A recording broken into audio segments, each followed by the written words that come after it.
Hey guys, thanks for joining me here. This is Melissa, and as you know, my channel is mostly about pro-life stuff here. I do have a channel about marriage where I talk about my husband or men in general, how to understand marriage. Marriage is meant to be for life, right guys? When we divorce, we actually are telling God that we know better than him. Jesus said for life, right? One man, one woman. I was reading a book yesterday on people who have chosen to live a different style of life, whether that's LGBT or transgender or whatever, and it's not the right gospel, right? So really helping these people understand what real freedom is not in self-expression. It is in freedom in Christ with the gospel. So we know since the beginning, God has said one man and one woman for life, period. And if we argue with God, we are definitely on the wrong side of life. So, a lot of people who choose that life are going by their feelings. And then the hormone pills that the doctors who don't care give out just make somebody feel a certain way, right? So people go with their feelings. And it's gone so far as people say, if I want to be an animal, I'm an animal. If I want to be black, when I'm white, I'm black, etc. Our identity is in Christ, okay? So a couple of things I want to talk about. So I am very pro-life. There's never a reason ever to kill your baby.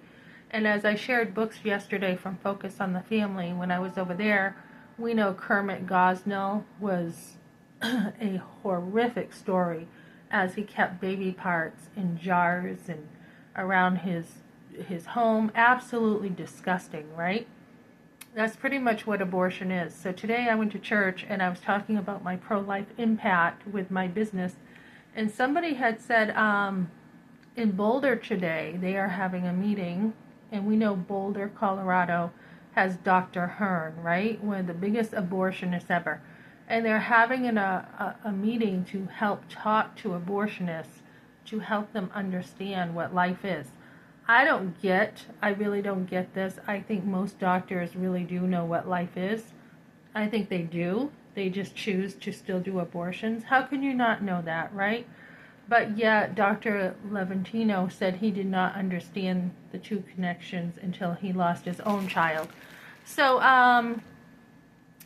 people are brainwashed.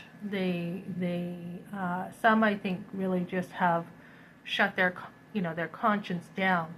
So we want to be there for women, right? And that's part of my social impact, is looking at churches, looking at what they do for women. They can say they're pro-life, but do you only help if somebody becomes a member? What kind of help is that, right? So a lot of churches have been like, only if you're a member you can get help, and that's bull. So my next move as working with a nonprofit, as creating a nonprofit, will be helping women, helping them not just keep their baby, because we already have, why reinvent the wheel? We already have organizations that do that, but really getting in there and helping women not just with resources, but how to do stuff, how to, my cleaning business will come into play, how to clean, how to do this, how to do that. And yes, I'm busy, and sometimes, a lot of times my own home doesn't get done, but helping women, do a lot of things to raise their kids up. So that's my nonprofit. And as I wear these earrings, they remind me of a friend in New Hampshire. Somebody gave me these. And when I went to a meeting yesterday for business, they gave these out. And of course, as women, we like to have a lot of stuff sometimes, right? But we don't want things to own us. We don't want to be materialistic. So when I was growing up, I had a grandmother who spoiled me, and my mother brought me a lot of stuff. So it's nice to have stuff if you like it, okay? But if you are owned by your stuff, makeup, whatever, I'm not a big makeup person. If you are owned by your stuff and you prefer to have stuff and be materialistic over having a baby, that can be a mindset problem. It's nice to have stuff, ladies, but this stuff is nothing compared to having a baby. Having children, being pregnant is beautiful. Having children is the best gift after God and being married. After a great marriage and loving your husband. And having kids is the best thing that you could want. They are gifts, right? Doesn't matter if you have money, you can find a way. You can always find a way to have kids, always. Even if you had to, live in your car, I don't know, stay with a friend, it doesn't mean that the child needs to die. So I'm extremely pro-life. I went to a pro-life church today. I can't even believe I have to say that I went to a pro-life church, because there's a lot of churches out there that are not pro-life, and that is so unbiblical. It doesn't really matter what you think. It really doesn't. If you think women have a right to kill their children and you're a Christian, you need to go to God with that and figure out what the 10 Commandments say, because it says thou shalt not kill, right? Nobody has a right to do that. It's one of the most awful things that a woman can go through. I was on social media last night scrolling. I like social media. I like to use social media to educate myself. I'm not a big TV person, but I don't waste my time. I am a worker. I'm constantly on top of stuff. I'm like, oh, how can I do this? How can I do that? Right?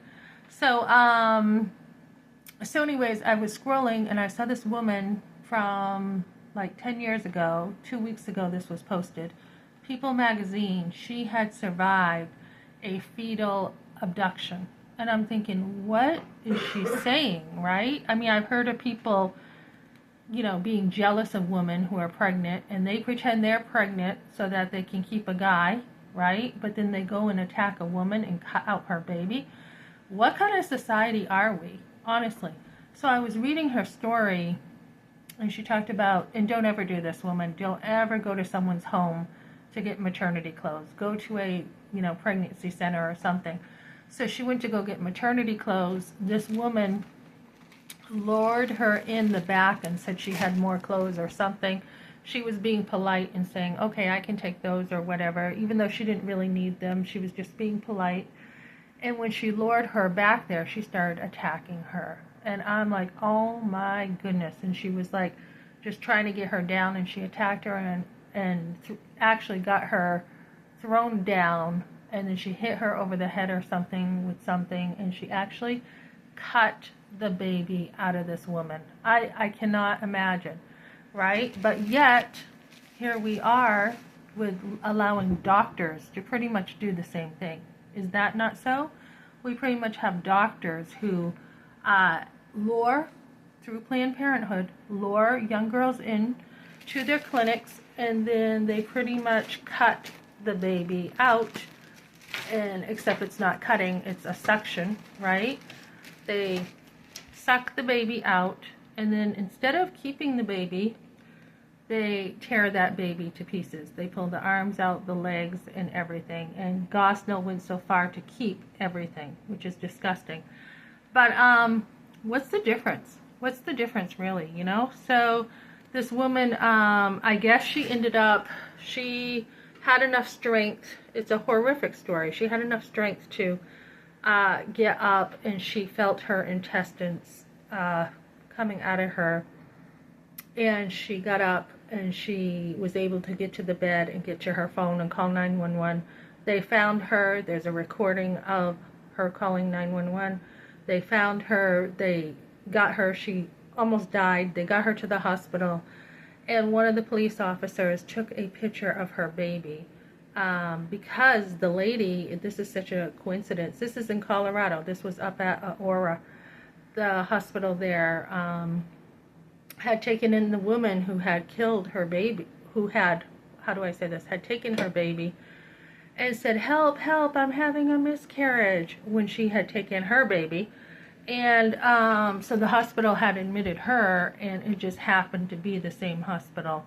Got to this lady, and they had a picture of the little baby, and she died.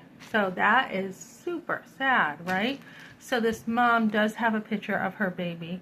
She said she did sing to her, "You Are My Sunshine." That was a song I sung to my kids, and it just hit home. So many comments were saying, I couldn't stop crying, this is awful. So she had to meet her daughter and say goodbye to her at the same time. And I haven't looked into it enough, but there was a scene in court where they had the right woman. And this is, society just is like, this is horrific. This is awful. How can somebody do such a thing? Is it not much different than abortion, guys? You have a doctor going in, killing your child, and saying, okay, pay me to kill your child and let's call it a day. Is it not much different? So this woman went through post-traumatic stress, and we think, well, the difference is she didn't go to a clinic and she was a total victim. So are the women at the abortion clinics. They don't understand what they are doing. And if they think, okay, I don't want a kid, they're going after their feelings. They don't understand the true scope of what is really happening. And this is why we need to stop abortion. We really do. We wouldn't go up to a woman, no sane person would go up to a pregnant woman and cut out her baby, right? Same thing here. Doctors are doing this constantly. So we need to stand and fight for life some more, guys. Even more. And fight for the women, too. Fight for the moms. Okay, thanks for joining me, guys.